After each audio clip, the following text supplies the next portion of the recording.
नमस्कार दोस्तों। आज हम बात करेंगे संजय राउत के विवादित बयान पर तथा यूएसए ने व्लादिमीर पुतिन की किडनैपिंग को उठे सवाल पर क्या जवाब दिया तथा यूएसए में ही एक उनका ही सबसे पावरफुल प्लेन डूम्सडे दिखाई दिया है 51 सालों बाद। इस पर भी एक चर्चा करेंगे। तो सबसे पहले आप इस वीडियो को देखिए जो संजय राउत ने अपना बयान दिया है। संगठन मजबूत है हमारा। आज भी हम मुंबई बंद कर सकते हैं 10 मिनट में। नहीं, ये आप अचीवमेंट मान रहे हैं अपने कि हम मुंबई 10 मिनट में बंद कर देंगे? ये सबसे बड़ी अचीवमेंट है हमारी। ये तो धमकी है सर। हाँ, समझ लो धमकी है, उसमें क्या है।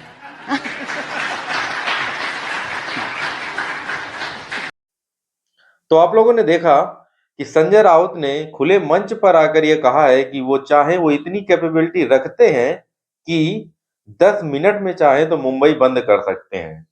इस सवाल का जवाब देते हुए सीएम देवेंद्र फडणवीस ने कहा है तो भाई इन्हें रोक कौन रहा है? अगर इनमें हिम्मत है तो करके दिखाएं। इनसे उस समय नहीं हुआ था जब ये सत्ता पर थे, तो अब इन्हें कौन रोक रहा है? करके दिखाएं, कर सकते हैं तो। हाँ, उन्होंने ये भी बात कही कि जब राज ठाकरे थे तब मान सकते थे कि उनके एक इशारे पर मुंबई 10 मिनट में बंद हो सकती थी। अब इन पर इतनी दमखम नहीं रही है कि ये मुंबई बंद करा दें। मुख्यमंत्री जी, आपके आने से पहले संजय राउत जी यहाँ थे, मुझे लगा आपकी मुलाकात भी हुई उनसे। उन्होंने कहा कि हम अगर अभी भी चाहें तो 10 मिनट में पूरी मुंबई बंद कर देंगे, ये हमारी ताकत है। अब उनकी ये ताकत सीधी चुनौती आपको है। देखिए, पहली बात तो गीदड़ भपकियों से डरने वाले लोग हम हैं नहीं, इतना दिमाग में रख लीजिए। दूसरा, अगर आपकी ताकत इतनी थी तो आपने चैलेंज दिया था कि जिस समय एकनाथ शिंदे जी मुंबई में आएंगे हम उनको एंट्री नहीं करने देंगे, मुंबई में वो कदम नहीं रख पाएंगे, मुंबई में वो आगे नहीं बढ़ पाएंगे।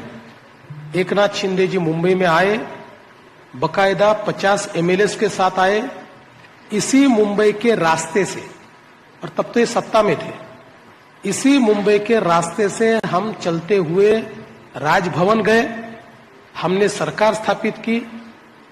मुंबई बंद करना छोड़ दीजिए, इनके घर के आजू बाजू भी ये बंद नहीं कर पाए। इसलिए ये सारी बोलने वाली बातें ये खत्म हो गया। देखो, जब बाला साहब ठाकरे थे तो उस समय की शिवसेना की ताकत थी कि बाला साहब ठाकरे के एक इशारे पर 2 घंटे में मुंबई बंद गिर सकते थे। अभी इनमें किसी में दम नहीं है। वो अभी बोल के गए कि 15 मिनट में बंद कर दूंगा। इससे पहले आए थे संजय राउत, बोल के गए। वो तो दिन भर ऐसे ही बोलते रहते हैं जी। आप लोग, मुझे तो आप लोगों पर तरस आता है कि आप उनकी बातें सुनते हो। हमने तो सुनना ही छोड़ दिया। चलते हैं अपने अगली वीडियो की तरफ। अगली खबर यह है कि डोनाल्ड ट्रंप से एक इंटरव्यू के दौरान एक जर्नलिस्ट ने पूछ लिया कि क्या यूएसए ने जिस तरह वेनेजुएला के राष्ट्रपति मादुरो को किडनैप किया है, क्या वैसे ही वो रशियन प्रेसिडेंट व्लादिमीर पुतिन को किडनैप कर सकते हैं? इस पर ट्रंप का जवाब था, नहीं, हमें ऐसा सिचुएशन नहीं है, हम रशिया के साथ अच्छे रिलेशंस चाहते हैं।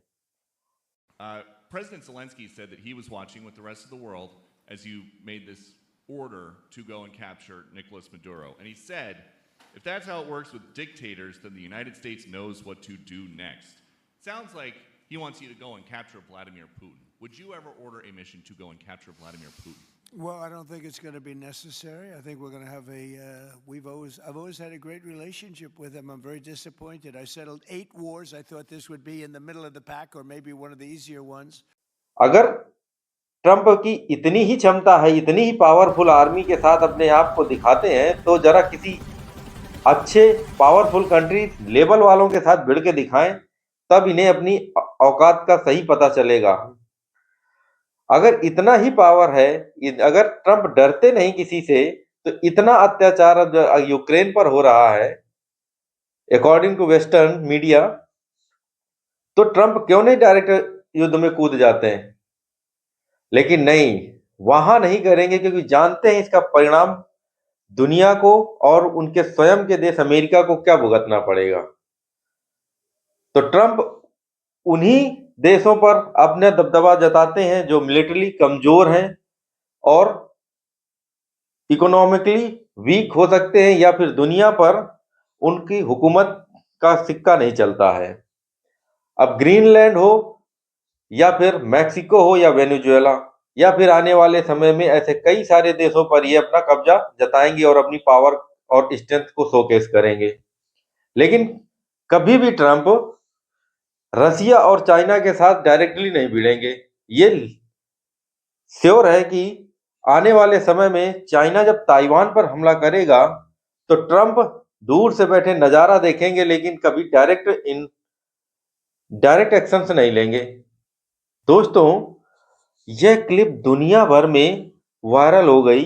यहाँ पर आप देख पाओगे कि यूएसए का एक इम्पोर्टेंट प्लेन, या फिर कहें एक सीक्रेट प्लेन, जो तभी दिखता है जब यूएसए एक वार के बहुत ज़्यादा करीब होता है, या फिर यूएसए पर एक न्यूक्लियर वार का खतरा मंडरा रहा होता है, या कहें कि जब यूएसए के प्रेसिडेंट की जान को बहुत ज़्यादा खतरा होता है, तभी ये दिखाई देता है।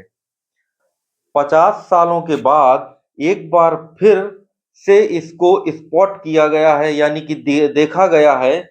यहाँ पर आप स्वयं देख पाओगे, अमेरिकन मीडिया ही इस पर तमाम आर्टिकल लिख रहा है कि ये इतने वर्षों के बाद फिर से क्यों दिखाई दिया है। बताया जा रहा है कि यह प्लेन डिजाइन ही इस प्रकार किया गया है कि वॉर के, खासकर न्यूक्लियर वॉर के समय यूएस प्रेसिडेंट को सेफ रखने के लिए। इस प्लेन में बताया जा रहा है कि ऐसे ऐसे डिवाइसेस हैं, इस प्रकार डिजाइन हुआ है कि न्यूक्लियर वॉर के समय जो उसका रेडिएशन से बचाव होता है, ये प्लेन उस रेडिएशन को भी सह सकता है।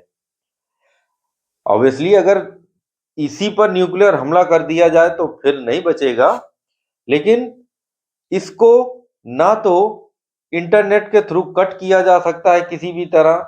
अगर कमांड करनी है यूएस प्रेसिडेंट को, तो वो आराम से इस प्लेन पर रहकर 12 से 14 घंटे, क्या हफ्तों इसकी रिफ्यूलिंग कर करके ये फ्लाइट पर उड़ते हुए इंस्ट्रक्शंस दे सकते हैं यूएस आर्मी को। इसको कहते हैं डूम्सडे। अब आप लोग सोच रहे होंगे कि डूम्सडे का मतलब क्या होता है। दरअसल अब्राहमिक रिलीजन्स, खासकर क्रिश्चियनिटी में ऐसा माना जाता है कि धरती में एक दिन ऐसा आएगा जब धरती अपने विनाश को तय करेगी, यानी कि प्रलय का दिन, जब धरती पर कोई जीवन नहीं बचेगा, वो दिन भी आएगा। इस समय को दर्शाने के लिए ये लोग इसे डूम्सडे कहते हैं, और अपने यहाँ नॉर्मली कह दिया जाता है प्रलय का दिन।